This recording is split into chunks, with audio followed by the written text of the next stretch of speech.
하게 두셨어. 내일이 이제 동지라면 오늘 지금 이제 저기 뭐야 인사드리러 왔어. 그러면 나는 동지는 서울에 많이 그 불자들이 많이 오기 때문에 그 전날 와서 그러니까 자축, 인묘, 진사, 오미, 시인유, 수를 해야 하면 자시가 마지막 시간이자 첫 시간이 되는 하루에.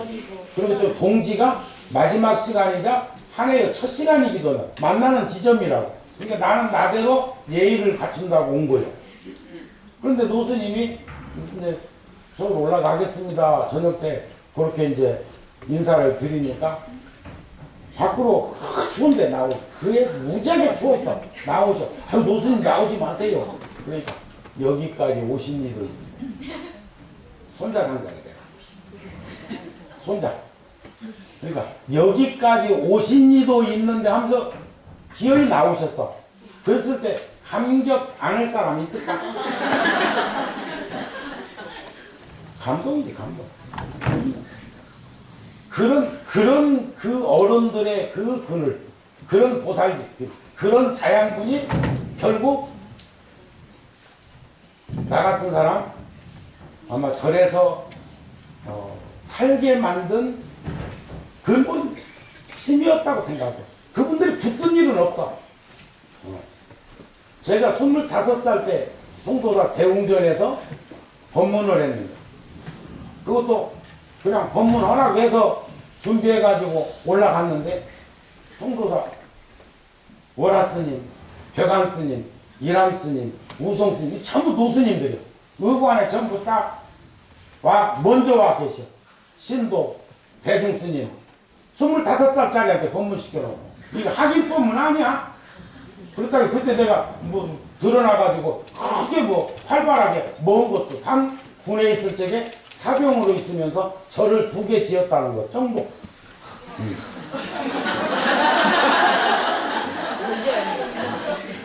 지금도 26사단 의정부에 가면 호국 황룡사와 호국 1월사라는 절이 건재하고 있어.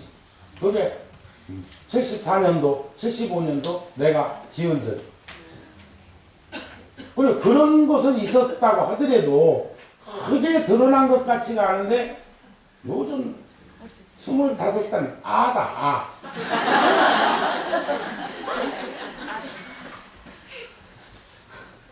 그러놓고 어른들이 청뽑기 하고 앉으셨을 때 진땀 흘렸것도 식은땀 흘렸것도 끝나고 참여하러 어른 스님들께 찾아뵈니까 한 방에 다 계시더라고. 그랬는데 한 스님이 월화 스님께서 오늘 법문이 좋더라고. 응? 부역분이니까. 그리고 벽안 노스님께서 또 나는 법문 듣다가 박수 치는 거 내 생전에 처음 봤어요. 그것도 법문이냐고 했으면 아마 칩거했거나 운둔했거나 무고했거나 한소했거나 이랬어. 전 지금도 그런 생각을 하게 되면 가슴이 떨리고 눈시울이 붉어져. 나도 노래 부르다가도 가끔씩 우는 사람이야.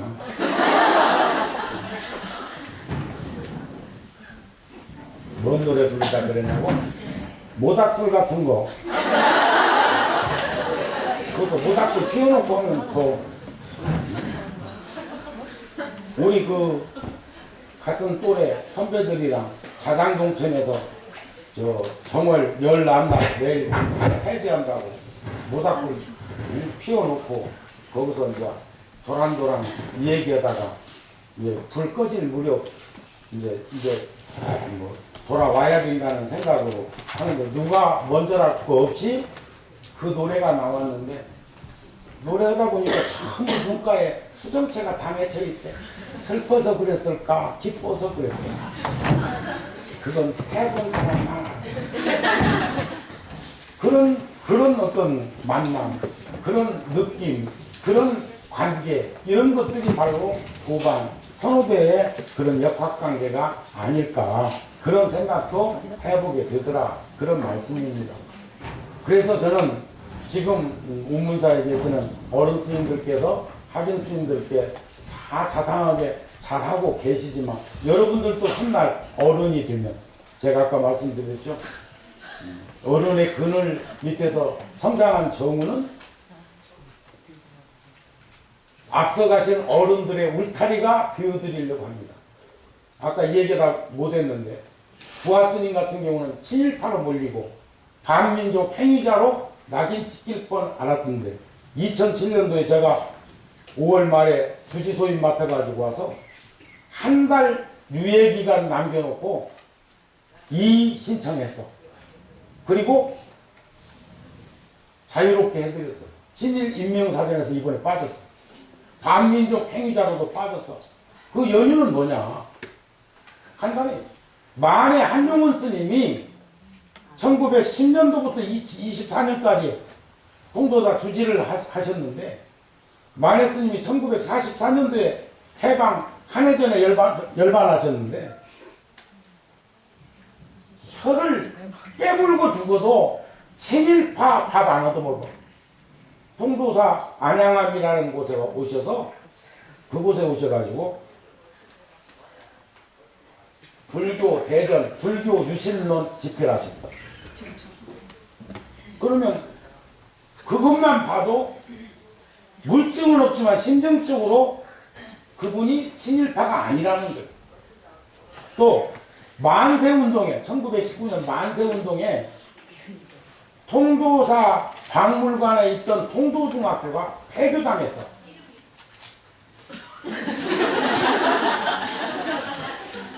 그러면 친일파가 주지인데 반민족 행위자가 주지 소임을 보고 있는데 그 절의 학교가 우리나라에서 유일하게 폐교된 학교가 통도중학교일 수는 아닐 거라는 거예요.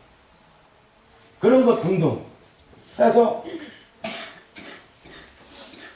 그 어른 만세 불러드렸어요. 자유롭게 해드렸어. 그런 것도 잘한 거 아닌가? 네. 여기도 최고 안 쓸 텐데. 민족불교 운동사라 해서. 그리고 지금 금년에 또 우리가 준비한 것이 근현대불교 100년사를 지금 한 1200페이지 정도 지금 준비해 놓고 있어요. 그 책을 만들고 세미나를 할 것인지 아니면 하기 전에 할 것인지는 아직 결심을 못 했는데 그것도 제가 아직 가뿐이지만 제가 가가지고 보내드리도록 하겠습니다.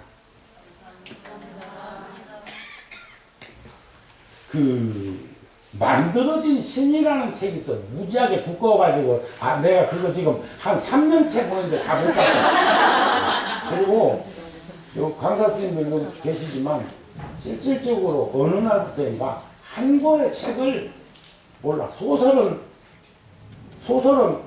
그렇게 볼지 몰라도 일반 책 한 권 띄기 그만만치 않아요.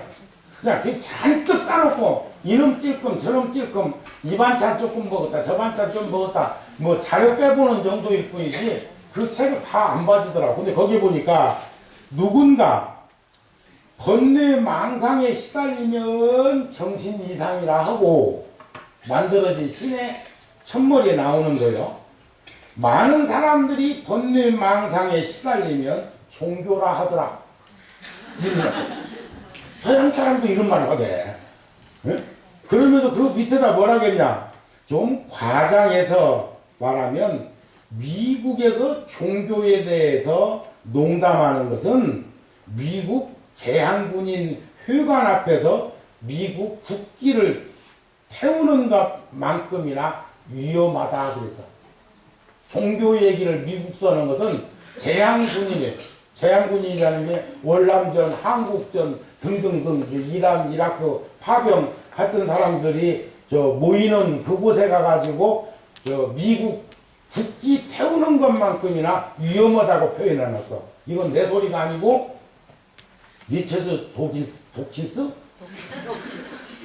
만들어진 신이라는 책에 나오는 얘기요. 자, 그런 것만 봐도, 근데 저는 이제 결론을 이제 내려야 될 때가 다가왔네, 그죠? 네. 지금 내 30만 했어. 저는, 우리 승가 공동체는 평생 동안 대학생이요. 그리고 무슨 과에 다녀야 되냐면 인간학과에 대학이에요. 인간학과. 나는 불교를 인간학이라고 규정지어서 표현하고 싶습니다. 불교가 뭐냐고 물으면 인간학이라고 저는 스스럼 없이 말할 수가 있는데 모두에게 인간학이라고 규정짓는 건 아니에요. 몇 년 전에 도홀 김용욱 선생이 부다가야에서 달라이라마를 뵙게 됐는데 저한테 직접 한 소리요. 나하고 한때는 또 근위도 목적을 이루기 위해서는 막 하루에 100번도 전화하는 이가 도홀이요. 그리고 불필요할 때는 100번 전화해도 안 받는 이가 도홀이요.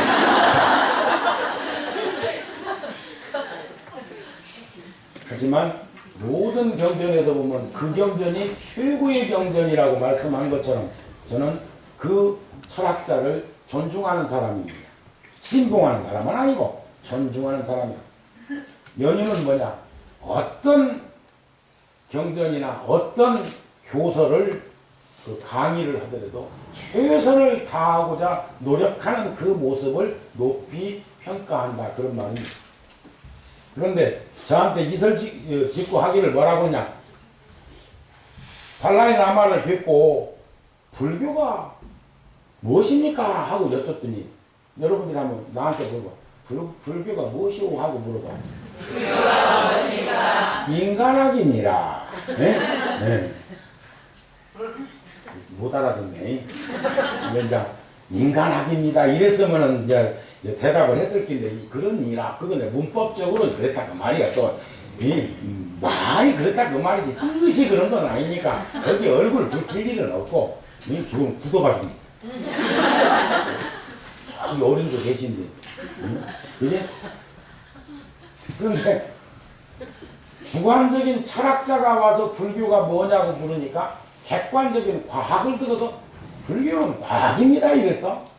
그런데 자기도 모르게 막 하염없이 감격해가지고 눈물이 나더라는 거예요.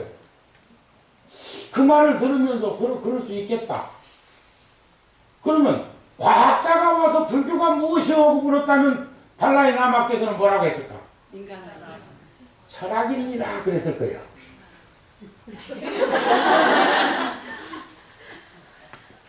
인간학은 윤활유예요. 윤활유.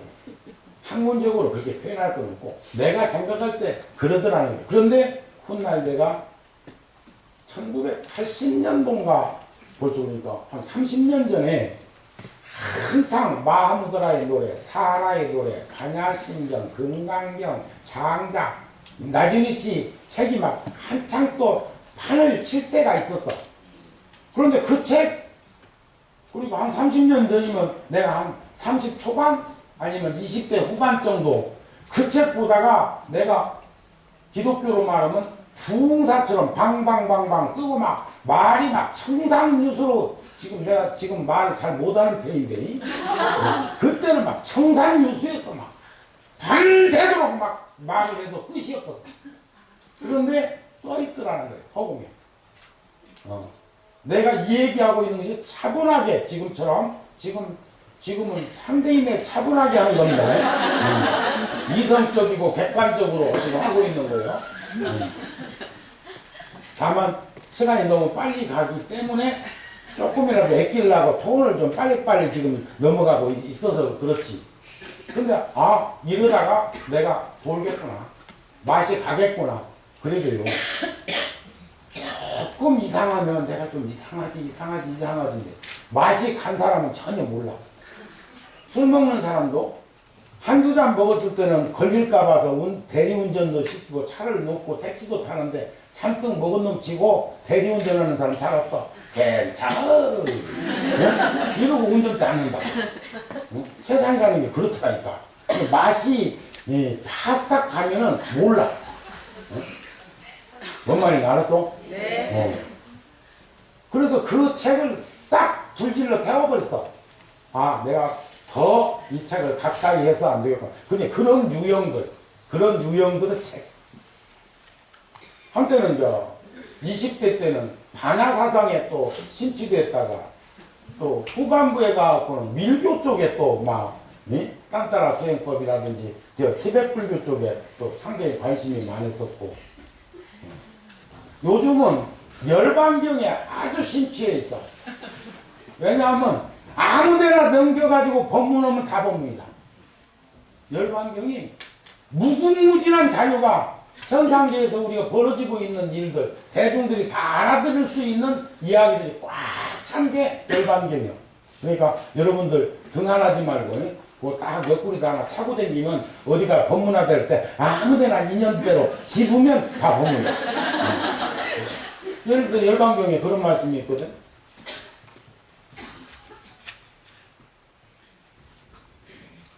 욕심 버리기가 집에서 키우던 개 버리기보다 어렵고, 사랑하는 마음 붙들고 있기가 놀람 불사선 붙들기보다 어렵다. 이게 열반경에 나와. 이런 말씀. 멋지잖아. 응? 그렇지 않니? 강아지 안 키워본 사람 있어? 역사적으로는 부처님 당시에도 길들여진 개가 인간하고 같이 살았다는 것도 반증되는 거고, 또 하나는 집에서 키우던 개 문 밖에다 내놓는다고 그래가지고 그놈이 나가냐? 도로 들어와. 그렇잖아요. 그러니까 그 욕심부리기가 그렇게 어렵다는 거예요. 옹색한 마음을 뭐라고 표현했냐? 완두콩 밥에다 넣고 먹으면 맛있죠? 근데 부처님 뭐라? 옹색하고 인색한 마음을 어디다 비유를 했냐면, 마른 완두콩 송곳으로 찌르기보다 더 어렵다 그랬어. 인색하고 옹색한 마음을. 그러니까 가장 평범한 말씀으로 심오한 가르침을 무한하게 제시하고 전달해 주신 분이 부처님이라는 거예요. 그러니까 그 책을 버렸는데 훗날 한 20년, 25년쯤 몇 년 전에 우연히 도반 스님 방에 갔다